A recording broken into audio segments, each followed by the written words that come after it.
Me da mucho gusto saludar a través de la vía telefónica a Óscar Vega Marín, presidente de Fortalecimiento Municipal Asociación Civil. Óscar, ¿cómo estás? Muy buenos días. David, ¿cómo estás? Buenos días a ti y a todo el auditorio, con gusto en saludarlos. Igualmente, Óscar, pues hablando justamente de fortalecimiento municipal, un tema recurrente es el de los recursos de nuestras ciudades, el recurso de nuestros ayuntamientos y pues todos estos problemas que tienen que enfrentar para resolver, pues te lo diría hasta de esa manera, Óscar, hasta lo inmediato, como por ejemplo los baches, la luz y de ahí para el real, ¿no? Incluyendo la seguridad y todas las responsabilidades primarias de cualquier municipio. Así es, David. Mira, creo que hay que repasar un poquito la historia de los últimos 20 años, tal vez 15. Ha habido, como todos sabemos, una democratización de la vida pública en el país y pasamos de un esquema en el que, bueno, el gobierno central, federal, era prácticamente dueño y maestro y amo de todo y en esa medida, pues parecía que no había tantos problemas. Hoy en día, en que los gobernadores y los alcaldes pueden ser de distintos partidos, en que cada quien defiende su derecho a decidir, esto ha venido acompañado de una falta de claridad en cómo redistribuirnos el dinero público. O sea, en algunos temas seguimos funcionando como el modelo centralista anterior y en otros ya somos muy descentralizados y eso ha generado muchos conflictos y mucho desorden. Por ejemplo, hoy en día el gobierno central, el gobierno federal, pareciera tener muchos y muy sólidos esquemas de control, de transparencia, de acceso a la información, y los gobernadores, como nos hemos dado cuenta en los últimos meses, en muchos casos se convierten en autoridades que no dan cuenta a nadie y utilizan los recursos como se les antoja, y hay que decirlo, también en muchos municipios se da este fenómeno. Entonces nos encontramos, por ejemplo, en el caso de Baja California, que cuando llegan las nuevas autoridades, y te voy a ser sincero, a veces no depende mucho del partido, en todos los casos. Habría que preguntarle a Gustavo Sánchez en Mexicali, que recibe de otro alcalde de su mismo partido, pero las condiciones en que le deja la administración.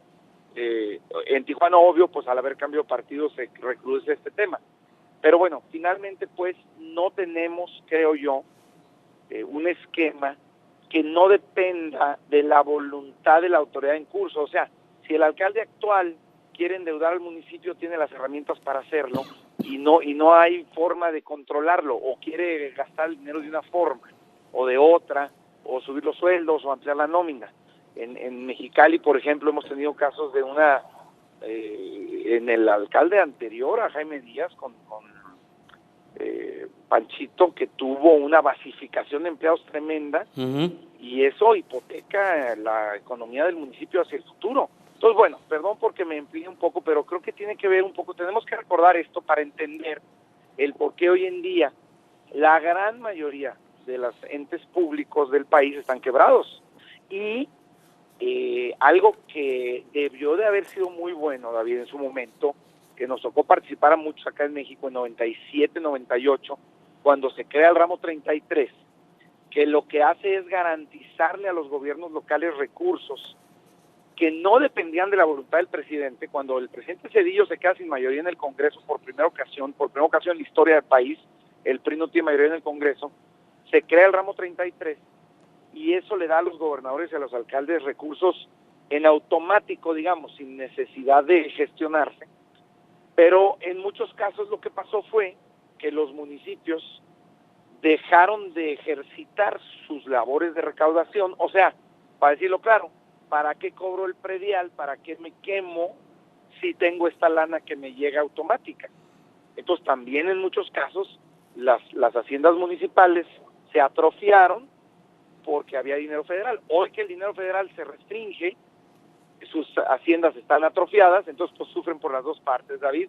Creo pues, para terminar esta reflexión, que no podemos olvidar que la autoridad municipal, antes que muchas otras cosas, está para resolver los servicios básicos de la población.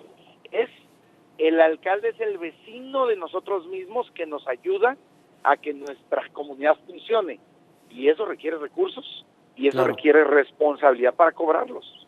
y expertos en cada una de las áreas. Yo le agregaría, si me lo permites, Óscar, porque por un lado tenemos esta situación de promover la recaudación, de cumplir con las obligaciones, pero también de no satanizar necesariamente cuando escuchemos conceptos como crédito, porque si son bien manejados y no comprometen más allá de algo natural de un crédito, pues tampoco deberíamos de cerrarnos completamente a escuchar propuestas, a escuchar tal vez mecanismos para sacar adelante una ciudad o un estado incluso, ¿no? Y no solo eso, David, yo te diría los propios impuestos. Yo tuve la oportunidad y la honra de trabajar con el alcalde en aquel tiempo, Héctor Osuna, y me gustaba mucho una respuesta que daba cuando le preguntaban, oye Héctor, ¿los impuestos en Tijuana son caros, son baratos, o son altos, o son bajos? Y decía Héctor, y yo suscribo totalmente, yo creo que el impuesto más caro es el que no se ve. Te pueden cobrar 10 pesos de predial, pero si no ves ni un solo servicio, es mucho más caro a que si te cobraran 1,000 pesos de predial, pero tuvieras el foco, el policía y la calle pavimentada. Entonces, así como el crédito, los impuestos en su justa y proporcional dimensión, pues son las herramientas que tenemos para resolver los problemas de la comunidad, David. Yo sí creo en eso. Yo creo que en la medida en que la sociedad ve que el impuesto se usa adecuadamente, la sociedad está dispuesta a pagar. Y igual el crédito. El crédito es una herramienta que el sistema financiero nos da a todos, hasta en lo personal, ¿no? Mi tarjeta de crédito, mi crédito de nómina, o a los gobiernos, que como tú bien dices, pues bien utilizado, nos da muchos beneficios. El problema, pues, es que ha habido poca transparencia y en mucho termina dependiendo de la voluntad o el compromiso del gobernante. Y eso pues ha generado muchos problemas. Yo espero que hoy, con la posibilidad de la reelección, por ejemplo, estas cosas empiecen a cambiar. Si Juan Manuel Gastelum quiere reelegirse, seguramente va a ser más proclive a ser transparente y a hacer cosas que tal vez el exalcalde no hacía, porque pues sabía que se iba y hiciera lo que hiciera, ¿no? Entonces, bueno, este tipo de cosas deben de mejorar, deben de ayudarnos, y hay que empujar a las autoridades de la vida que hagan bien las cosas, hay que cumplir con nuestras obligaciones, obviamente, y hay que exigirles a nuestros gobiernos que manejen nuestro dinero con responsabilidad, pues finalmente es nuestro dinero, David. Pues fíjate que esto que dices, yo creo que la población ya lo entendimos en términos generales de manera muy clara, porque cuando ha habido todas estas manifestaciones de principio de año, platicando con la gente en las calles, en las marchas, en los paros, en los plantones, nos dicen, es que yo no tengo problema con pagar impuestos y con que de repente me digan, y nos los decía la gente en la calle, y con que de repente me digan que algo va a tener que subir por X razón, dice, pero lo que queremos es, uno, explicaciones claras, concisas, y dos, pues verlo reflejado cuando salgo a la calle de mi ciudad. Nada más. No hemos encontrado hasta la fecha a alguien que nos diga que está en contra de pagar sus impuestos. El problema es ese justo que acabas de mencionar, haciendo este recuento, Óscar, de queremos verlo reflejado en beneficio de nuestra comunidad. Óscar, muchísimas gracias. Así es, David.